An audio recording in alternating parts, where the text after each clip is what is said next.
میں یہ کہہ رہا تھا کہ ہر پیغمبر کو اپنے اپنے زمانے کے اعتبار سے معجزات دیے گئے. ان میں سے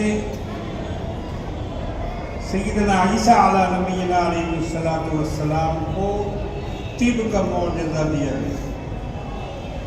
بیماریاں، کمزوریاں، انسان کے اندر کے نقائص، اندھا پیدا ہونا، کوڑھی ہو جانا، اس طرح کے امراض کو اچھا کر دیتے تھے عیسیٰ علیہ السلام.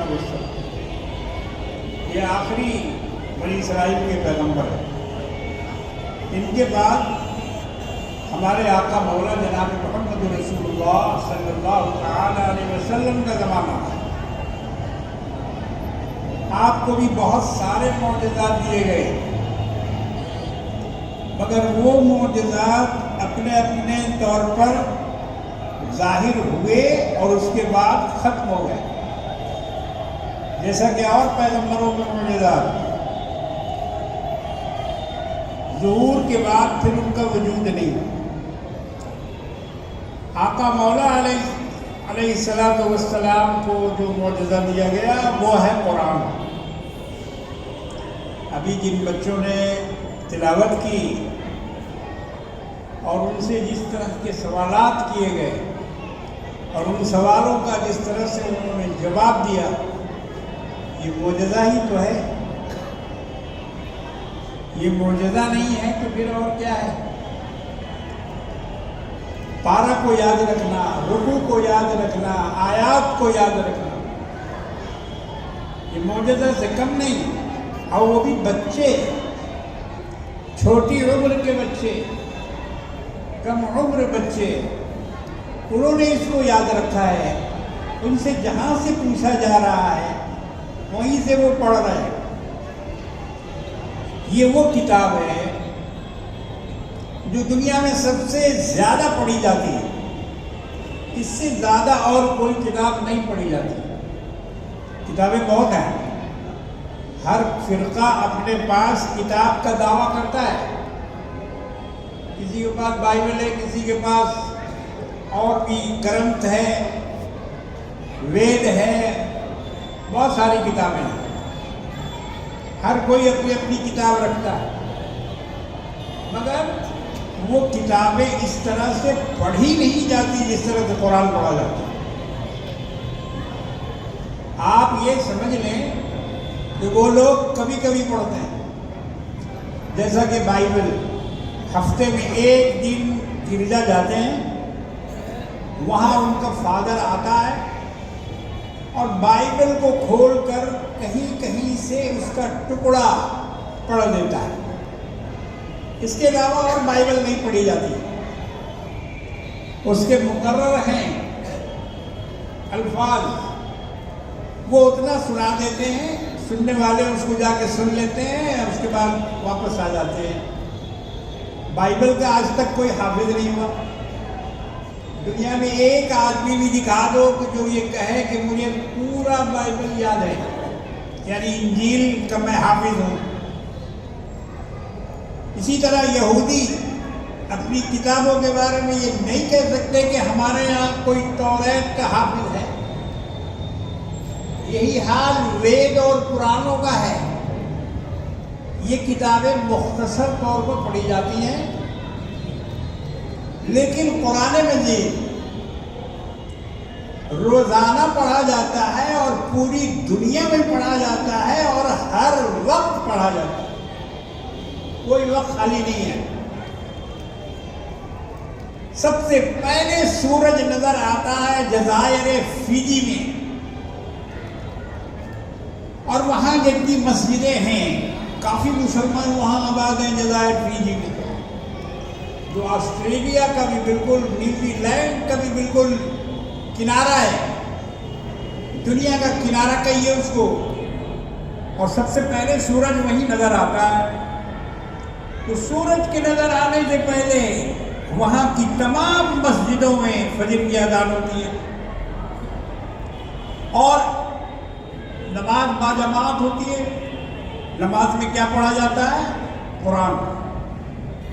فجر کی نماز میں زیادہ قرآن پڑھا جاتا ہے، بڑی سورہ پڑھی جاتی ہے، لمبی سورہ پڑھی جاتی ہے، تو گویا پورے ملک میں تمام امام قرآن کی تلاوت کرتے ہیں۔ اور اس کے بعد ابھی وہ تلاوت ختم بھی نہیں ہوئی کہ آسٹریلیا میں صبح کی نماز کا وقت ہو گیا، وہاں مسجدوں میں اذان ہو گئی، وہاں کے اماموں نے نماز میں قرآن پڑھنا شروع کر دیا۔ ابھی ان کی نماز ختم بھی نہیں ہوئی کہ جاوا اور سماترا میں، انڈونیشیا میں نماز کا وقت ہو گیا، اور وہاں اذان ہو گئی اور اماموں نے مسجدوں میں قرآن کی تلاوت شروع کر دی۔ یہ میں ایک مثال دے رہا ہوں، آپ اس کو اپنے طور پر اور بھی آگے لے چلیں۔ یہ دنیا گول ہے، اراؤنڈ دا ورلڈ نماز کا وقت ہوتے ہوتے یہ ملیشیا، تھائی لینڈ، بنگلہ دیش ہوتے ہوئے انڈیا، اور انڈیا سے گزر کر پاکستان، ایران، افغانستان، جتنے بھی ممالک ہیں سبوں میں ایک کے بعد ایک نماز کا وقت ہو جاتا ہے، اور امام مصلی میں کھڑے ہو کر قرآن کی تلاوت شروع کر دیتے ہیں۔ یہ تلاوت کبھی رکتی نہیں ہے، اور یہ مت سمجھیے آپ کہ عرب میں جا کر یہ ختم ہو جاتا ہے، نہیں، اس کے اور جو پیچھے ممالک ہیں، چلتے چلتے یہ قرآن کی تلاوت پھر اسی جگہ پہنچ جاتی ہے جہاں سے شروع ہوتی ہے۔ جو لوگ جغرافیہ جانتے ہیں اور ممالک کا جن کے پاس علم ہے، وہ اس کو اچھی طرح سمجھ سکیں گے کہ میں کیا کہہ رہا ہوں۔ یہ قرآن اتنا پڑھا جاتا ہے کہ اس کے مقابلے میں دنیا کی کوئی کتاب نہیں پڑھی جاتی۔ اللہ نے اس کا انتظام کر کے رکھا ہے۔ میں نے جس آیت کریمہ کی تلاوت کی ہے، اِنَّا نَحْنُ نَزَّلْنَا الذِّكْرَ وَإِنَّا لَهُ لَحَافِظُونَ، یہ اللہ کی حفاظت کا ایک نظام ہے، جو قرآن کی حفاظت کے لیے اللہ رب العالمین نے اس کا انتظام کیا۔ ہر نماز میں قرآن پڑھا جاتا ہے، چاہے وہ خاموش نماز ہو، سری نماز ہو یا جہری نماز ہو، قرآن کی تلاوت ہوتی ہے اور اس میں قرآن پڑھا جاتا ہے۔ اللہ نے یہ انتظام کر دیا ہے۔ لوگوں کو قرآن یاد کرنا ہے، لوگوں کو قرآن پڑھنا ہے، بغیر اس کے نماز نہیں ہوگی۔ قرآن پڑھنا پڑے گا، قرآن یاد کرنا پڑے گا، نماز کے لیے قرآن ضروری ہے۔ اللہ نے یہ انتظام کر دیا قرآن کو باقی رکھنے کا اور قرآن کی حفاظت کرنے کا۔ ہر نماز قرآن سے ممنون ہے، معمور ہے۔ عید ہو، بقرعید ہو، کوئی بھی نماز ہو، تہجد ہو، نوافل ہو، فرائض ہو، سب میں قرآن پڑھا جاتا ہے۔ اب اس کی مقدار الگ الگ مقرر ہے، جواب مفصل ہے، اور بھی دوسری اس کی قسمیں ہیں جو حدیثوں میں، فقہ کی کتابوں میں آئی ہے۔ آج کل تو ہم لوگ اس پر عمل کرتے نہیں، مگر ایک زمانہ تھا کہ اس پر عمل ہوتا تھا۔ میں جب مدارج العلوم میں پڑھتا تھا تو وہاں ظہر کی نماز اتنی لمبی اس زمانے میں کہ ہم جب پہلے مرتبہ وہاں گئے، ہم لوگ کلکتہ والے شارٹ نماز پڑھنے والے، ہمارے یہاں شارٹ کٹ نماز ہوتی ہے، ہمیں اس کی عادت نہیں تھی۔ جب ہم گئے وہاں پہلی مرتبہ تو ظہر کی نماز میں امام نے جب نیت باندھی تو ہم کو ایسا لگا کہ امام رکوع کرنا بھول گیا۔ امام رکوع کرنا بھول گیا، اس کو یاد نہیں ہے، لقمہ دینا چاہیے کہ بھائی آپ تو رکوع کرو۔ بعد میں ہم نے جب معلومات کیا تو معلوم ہوا کہ یہ طوال مفصل ہے، جو ظہر کی نماز میں جس کے پڑھنے کا حکم ہے، اور آقا مولا صلی اللہ علیہ وسلم پڑھا کرتے تھے۔ ہمارے یہاں مغرب کی نماز انا اعطینا قل هو اللہ سے ہوتی ہے۔ ہمارا امام کبھی بھی کوئی بڑی سورہ مغرب میں نہیں پڑھتا، مگر حدیثوں سے جو ثابت ہے اس میں یہ ہے کہ نبی کریم صلی اللہ علیہ وسلم سورہ والطور پڑھتے تھے پہلے رکعت، اور بھی کئی صورتوں کے بارے میں لمبی صورتیں 2 رکوع والی 3 رکوع والی مغرب کی نماز میں پڑھی جاتی تھی۔ آج ہم لوگوں نے وہ ساری سنتیں علیحدہ کر کے رکھ دی، اس لیے ہم قرآن کم پڑھنا جانتے ہیں۔ اس دور کے اعتبار سے ہمارے یہاں صورتیں بہت کم یاد ہیں، ہم نے چھوٹی چھوٹی صورتوں کو یاد کر لیا ہے، بس ریڈی میڈ نماز ہماری ہو رہی ہے۔ مگر اسلام نے جو انتظام کیا ہے قرآن پڑھنے کا، وہ یہ ہے جو میں بتا رہا ہوں۔